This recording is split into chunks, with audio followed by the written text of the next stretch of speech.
Beatriz nunca fue el tipo de persona que buscaba atención. A sus 34 años, era esa empleada que llegaba con 30 minutos de antelación, siempre con el mismo bolso marrón gastado al hombro, siempre con una sonrisa discreta para el guardia de seguridad de la entrada. Durante 6 años trabajó como coordinadora de compliance en TechFlow Solutions, una fintech de tamaño medio en Madrid que procesaba más de 50 millones de euros al mes en transacciones digitales. Aquel viernes 15 de marzo, entró en la sala de reuniones a las 9:15, tal como le habían indicado.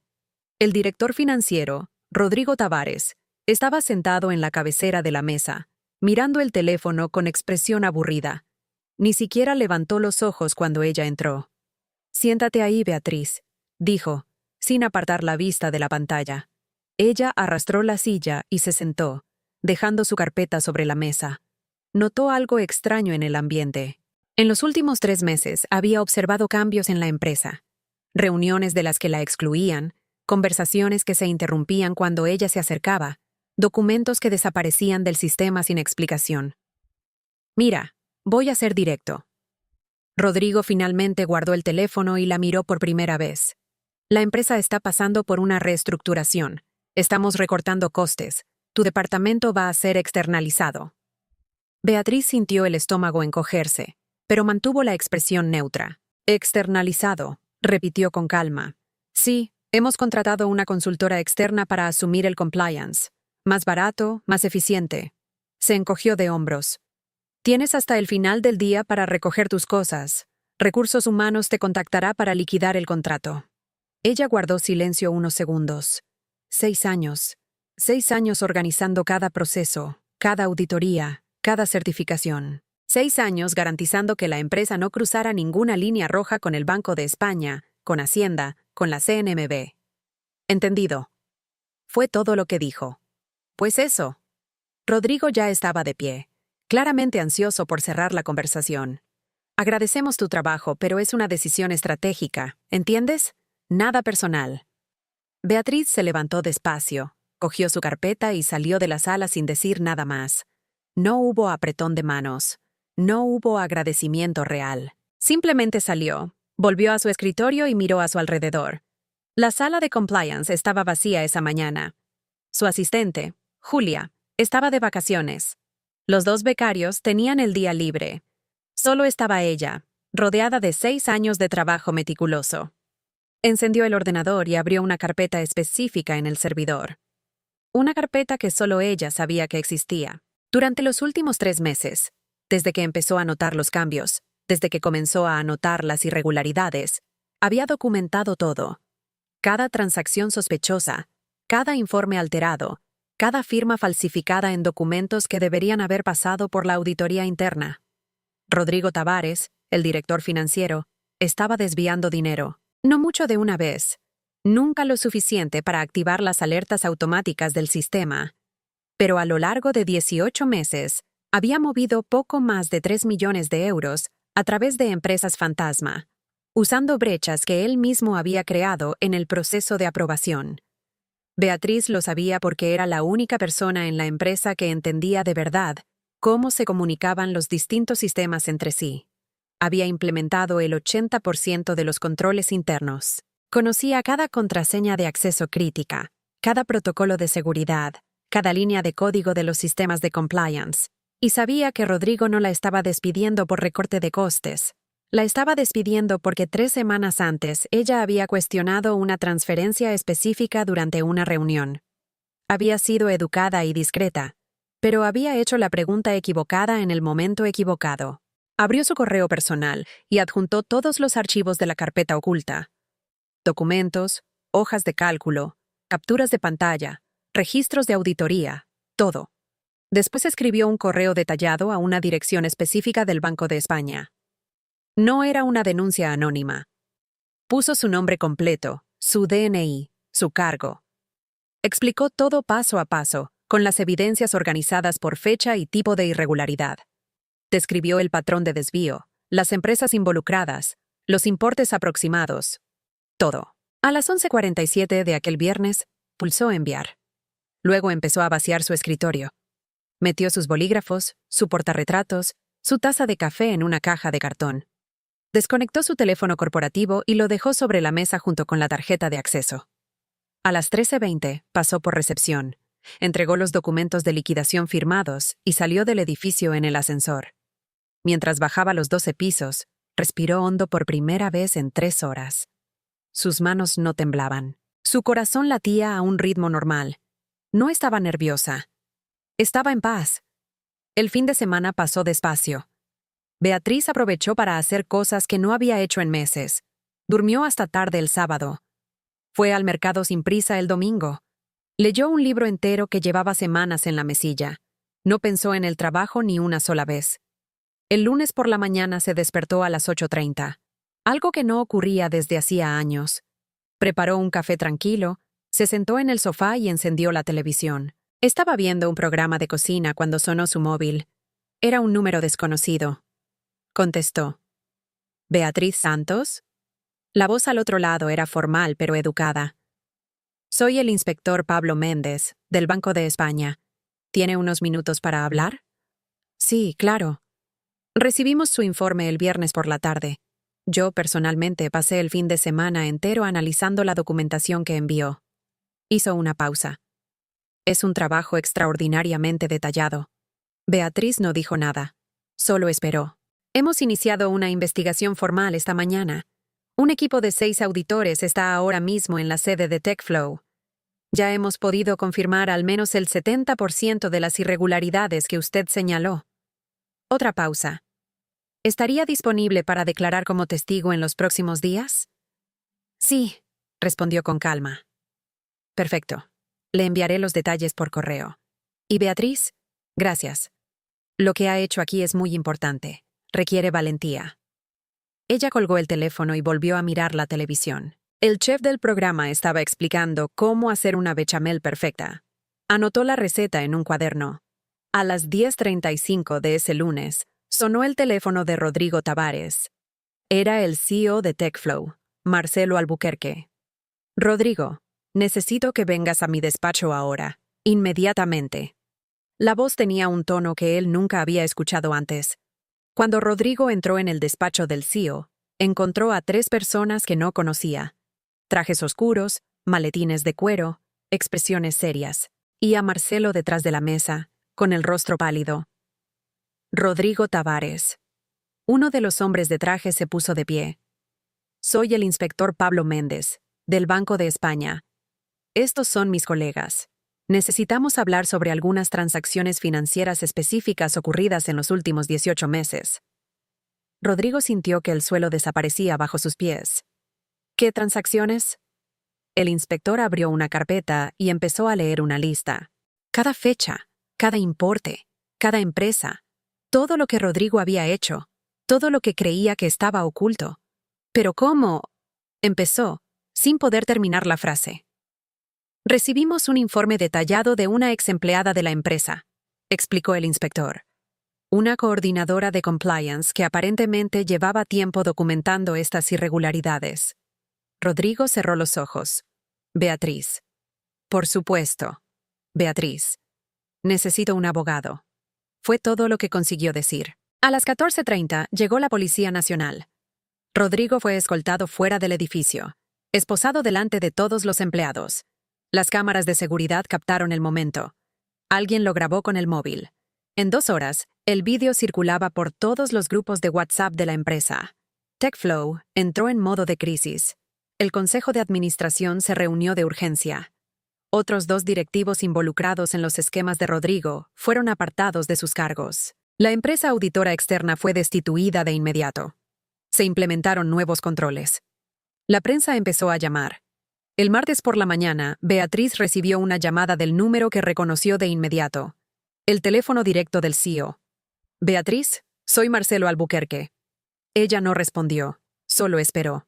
No sé ni por dónde empezar, dijo, y su voz sonaba genuinamente afectada. No tenía ni idea de lo que estaba pasando. Rodrigo me engañó a todo el consejo. Ya lo sé, dijo ella sin emoción. Sé que te despidieron el viernes. Sé que fue decisión suya, y sé que tenías todo el derecho de irte y no mirar atrás jamás. Silencio. Pero no lo hiciste. Protegiste esta empresa. Protegiste a cientos de empleados que dependen de este lugar. Hiciste lo correcto, aunque sabías que te iba a costar el trabajo. Respiró hondo. Quiero pedirte disculpas. En nombre de la empresa. En nombre mío. No debería haber pasado. Gracias por las disculpas, dijo ella sencillamente. Beatriz, quiero que vuelvas. No como coordinadora, como directora de compliance y gobernanza, reportando directamente a mí, con autonomía total, con el equipo del tamaño que necesites, con un salario 3 veces mayor al que tenías. Ella guardó silencio un largo momento. Necesito pensarlo, dijo finalmente. Por supuesto, por supuesto. Piénsalo todo el tiempo que necesites. Te llamo mañana. Colgó el teléfono. Esa noche, Beatriz cenó sola en un restaurante pequeño cerca de su casa. Comió una pasta con salsa de tomate fresco y tomó una copa de vino tinto. Mientras comía, pensó en los últimos días. Pensó en los últimos 6 años. No estaba enfadada. El enfado habría implicado sorpresa, y ella no estaba sorprendida. Conocía a hombres como Rodrigo.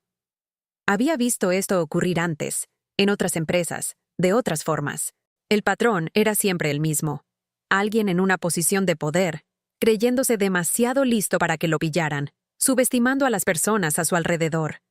Rodrigo no la despidió porque fuera mala en su trabajo. La despidió porque era demasiado buena. Porque veía cosas que él prefería que permanecieran invisibles, porque hacía preguntas que él no quería responder. Pero cometió un error fatal. Pensó que despidiéndola, el problema desaparecería. No entendió que el problema no era su presencia en la empresa. El problema era su conocimiento. Y ese conocimiento no desaparece cuando despides a alguien. Solo cambia de lugar. El miércoles por la mañana, Beatriz llamó a Marcelo. Acepto el puesto, dijo, pero con algunas condiciones. Dime. Primera, autonomía total significa que nadie, ni usted, puede vetar una investigación que yo considere necesaria. Segunda, mi equipo responde solo a mí. Tercera, quiero un asiento en el Consejo de Administración como observadora. Cuarta, todos los informes de compliance van al Consejo y a la auditoría externa de forma simultánea, no solo a la dirección ejecutiva. Hubo una pausa al otro lado. Hecho, dijo Marcelo. Todo eso. ¿Cuándo puedes empezar? El lunes que viene. Perfecto. Haré el anuncio a toda la empresa esta tarde. A las 16 horas de ese miércoles, todos los empleados de TechFlow recibieron un correo oficial del CEO. El asunto: cambios en la estructura de gobernanza. El correo explicaba, en términos generales, lo ocurrido. Hablaba de la investigación del Banco de España, del apartamiento de Rodrigo Tavares y otros 2 directivos, de la importancia de la integridad y la transparencia, y al final anunciaba la creación de una nueva dirección de compliance y gobernanza, con autonomía y poderes ampliados. El nombre de la nueva directora, Beatriz Santos. La reacción fue inmediata. En los grupos de WhatsApp de la empresa, en los pasillos, en la cafetería, la gente comentaba. Muchos ni sabían quién era Beatriz. Había sido de esas empleadas que trabajaban en silencio, lejos de los focos. Pero algunos sí la conocían. Julia, su asistente, lloró cuando leyó el correo. Los becarios de compliance lo celebraron. El equipo de TI, que siempre había trabajado directamente con Beatriz en cuestiones técnicas, intercambió mensajes. Se lo merece. Siempre supo lo que hacía. En el grupo de exempleados de la empresa, alguien publicó: ¿Os acordáis de Beatriz? ¿La de compliance? Creo que acaba de salvar a toda la empresa. Rodrigo Tavares, en ese momento, estaba en una sala de la Policía Nacional prestando declaración. Su abogado estaba a su lado, aconsejándole que guardara silencio, pero los documentos estaban todos ahí sobre la mesa. Impresos, marcados, organizados en orden cronológico. Cada transacción, cada empresa fantasma, cada céntimo desviado, todo documentado con una precisión quirúrgica. No había manera de negarlo, no había fisura, no había salida. ¿Quién preparó este informe?, le preguntó al investigador. Una persona muy competente, fue la respuesta. El lunes siguiente, Beatriz entró al edificio de TechFlow a las 8:30. El guardia de seguridad de siempre sonrió al verla. Doña Beatriz. Ha vuelto. Y ahora es directora, ¿verdad? Enhorabuena. Gracias, José. Le devolvió la sonrisa. Subió hasta el 14º piso, donde estaba la dirección ejecutiva. Su nuevo despacho tenía vistas a la Gran Vía. Era 3 veces más grande que su antiguo espacio. Tenía una mesa de reuniones, una estantería vacía esperando ser llenada y una ventana enorme por la que entraba la luz del sol. Dejó su bolso marrón gastado sobre la nueva mesa y se quedó allí un momento, mirando por la ventana. Abajo, la ciudad se movía. Miles de personas camino al trabajo, cada una con su propia historia, sus propios desafíos.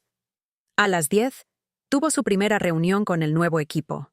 6 personas habían sido contratadas para trabajar directamente con ella, todas con experiencia en auditoría, compliance o gobernanza corporativa, todas con ganas de empezar. Buenos días a todos, comenzó. Me llamo Beatriz Santos. Algunos quizás hayan oído hablar de lo que ocurrió aquí en las últimas semanas. Otros quizás no. No importa. Lo que importa es esto. Nuestro trabajo no es caerle bien a la gente. Nuestro trabajo es proteger a esta empresa de sí misma. Hizo una pausa mirando cada rostro alrededor de la mesa. Vamos a tener enemigos. Nos van a llamar pesados, burocráticos, complicados. Van a intentar excluirnos de reuniones.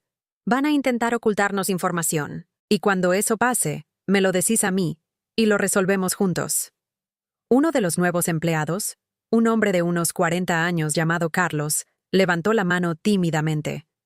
¿Cómo sabemos cuándo insistir en una investigación y cuándo dejarlo estar? Beatriz sonrió. Cada vez que alguien te diga que lo dejes estar, es exactamente ahí donde tienes que insistir.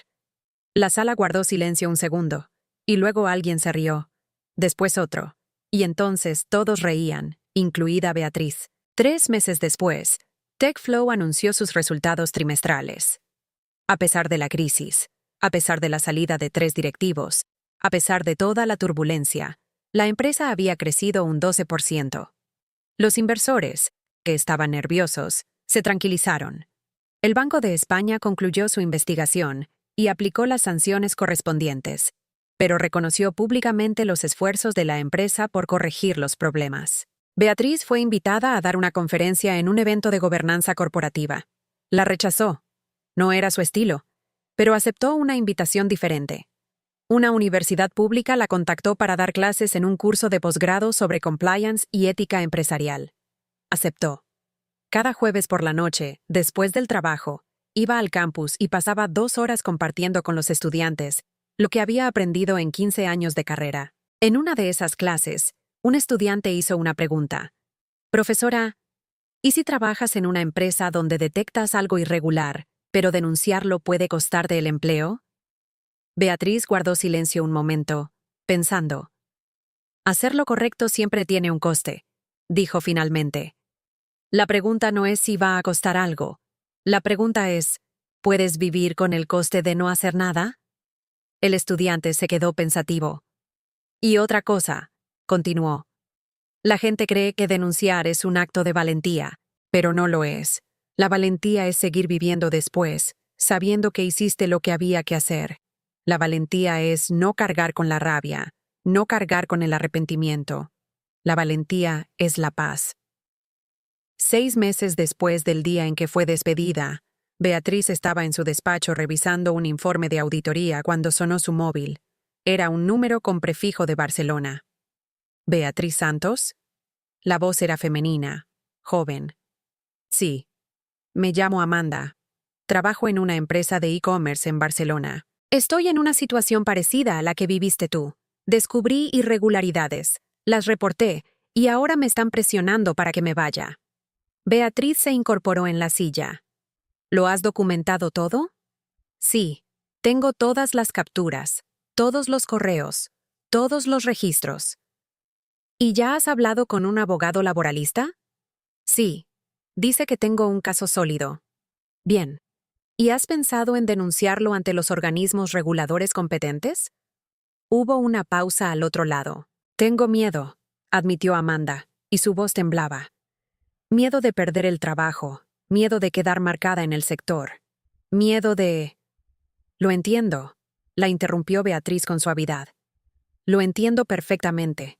Pero déjame decirte algo, Amanda. ¿Crees que tu nombre va a quedar manchado por hacer lo correcto? No. Tu nombre va a quedar manchado si te callas, y esto sale a la luz más adelante. Entonces, sí te preguntarán, ¿por qué no hiciste nada? ¿Y si pierdo el trabajo? Encontrarás otro. ¿Sabes por qué?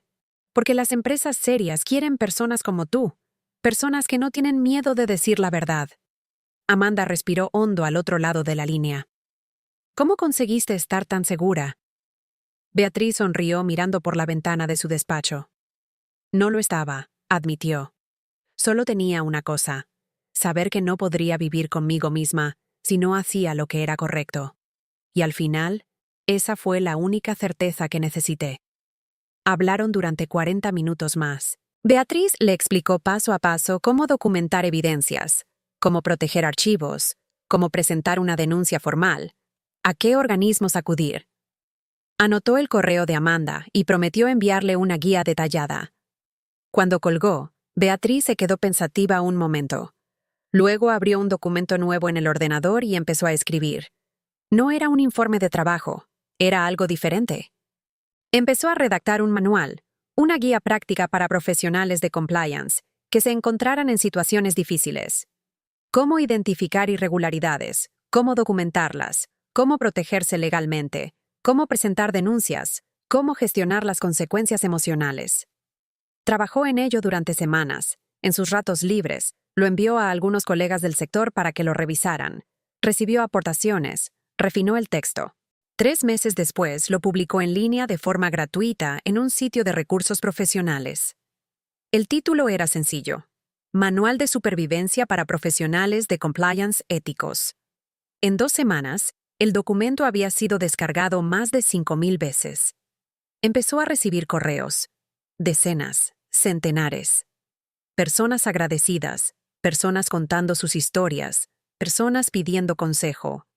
Los respondía a todos, uno por uno. Siempre por la noche, después del trabajo, se sentaba con una taza de té y contestaba, uno a uno, con el mismo cuidado que ponía en sus informes de compliance. 1 año después de aquel viernes en que fue despedida, Beatriz estaba sentada en una cafetería cerca de su casa una tarde de sábado. Estaba leyendo un libro cuando su móvil vibró. Era una notificación de una red profesional. Rodrigo Tavares había sido condenado a 6 años de prisión por apropiación indebida y blanqueo de dinero. Leyó la noticia completa. La sentencia había sido dura. Además de la prisión, tendría que devolver todo el dinero desviado más las multas. Quedaba inhabilitado para ocupar cargos directivos durante 10 años. Cerró la aplicación y volvió a su libro. No sintió alegría, no sintió venganza, solo una tranquilidad profunda. No había hecho aquello para destruir a Rodrigo. Lo había hecho para proteger a todos los demás. Los 300 empleados de TechFlow que dependían de esa empresa, los clientes que confiaban su dinero a la plataforma, los inversores que creían en el negocio. Rodrigo era solo una consecuencia, no el objetivo. Esa noche, Beatriz cenó con una amiga de toda la vida, Claudia, que trabajaba como abogada. ¿Sabes que te has convertido en una especie de leyenda?, comentó Claudia dando un sorbo de vino. Hay gente en el despacho que cuenta tu historia como ejemplo. Beatriz se rió, un poco incómoda. Solo hice lo que cualquiera debería hacer, pero que la mayoría no hace. Ese es exactamente el punto, dijo Claudia poniéndose seria. La mayoría se calla por miedo, por conveniencia, por pensar que no va a cambiar nada. Tú no te callaste. No podía callarme. No era cuestión de valentía. Era no poder mirarme al espejo si me quedaba callada. ¿Y no te quedó ni un poco de rabia por cómo te trataron? Beatriz lo pensó un momento. Al principio, quizás. Pero la rabia pasa. Y me di cuenta de algo. La rabia te ata a la situación, te ata a la persona que te hizo daño. Y yo no quería estar atada. Quería ser libre. ¿Y lo eres? Beatriz sonrió. Completamente. 2 años después, TechFlow fue adquirida por un banco internacional por 800 millones de euros. La operación solo fue posible porque la empresa había logrado limpiar su reputación, fortalecer su gobernanza y demostrar que era un negocio sólido y ético. Beatriz recibió un bonus significativo como parte de la transacción.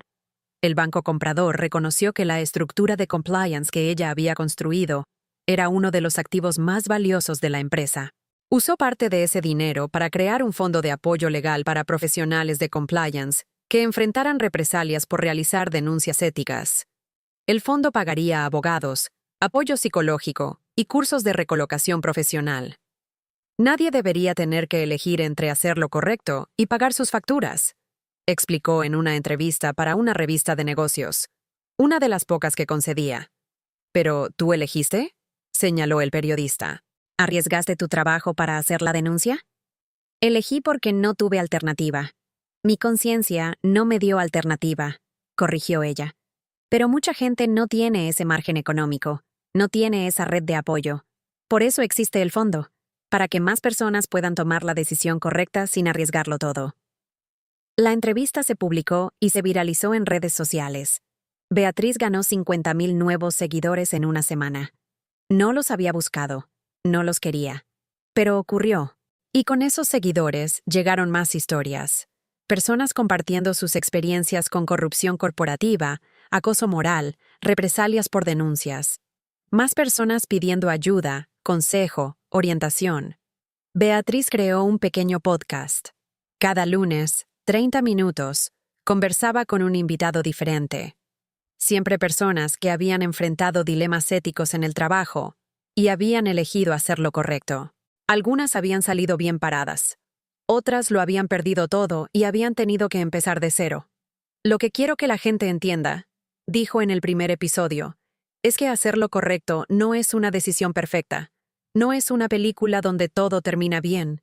A veces pierdes, a veces duele, a veces pasas años reconstruyendo tu vida. Hizo una pausa. Pero la alternativa es peor. La alternativa es cargar con ese peso el resto de tu vida. La alternativa es levantarte cada día sabiendo que fuiste cómplice de algo malo. Y ese peso nunca desaparece. 5 años después de aquel viernes de marzo, Beatriz estaba en casa preparando café una mañana de domingo cuando sonó su móvil. Era un número internacional. ¿Mamá? Era su hija Laura, que estudiaba medicina en Alemania. Hija, ¿cómo estás? Muy bien, mamá. Te llamo porque pasó algo interesante. Tuvimos una clase de ética médica y el profesor contó una historia. No dijo el nombre, pero lo reconocí enseguida. Era sobre ti. Beatriz se sorprendió. ¿Sobre mí? Sí. Contó lo de una profesional de compliance en España que denunció a su propio jefe. Perdió el trabajo, pero salvó a toda la empresa. Lo usó como ejemplo de integridad profesional. Ah, dijo Beatriz sin saber qué decir. Mamá, solo quería decirte algo. Siempre supe que eras increíble, pero a veces lo olvido. Te quiero. Yo también te quiero, hija. Después de colgar, Beatriz se quedó quieta un momento, sosteniendo el teléfono en la mano. Pensó en todo lo que había ocurrido en esos 5 años. Las noches sin dormir, las dudas, los miedos, las victorias pequeñas y grandes. Y se dio cuenta de algo. No se arrepentía de nada, ni un segundo, ni una decisión.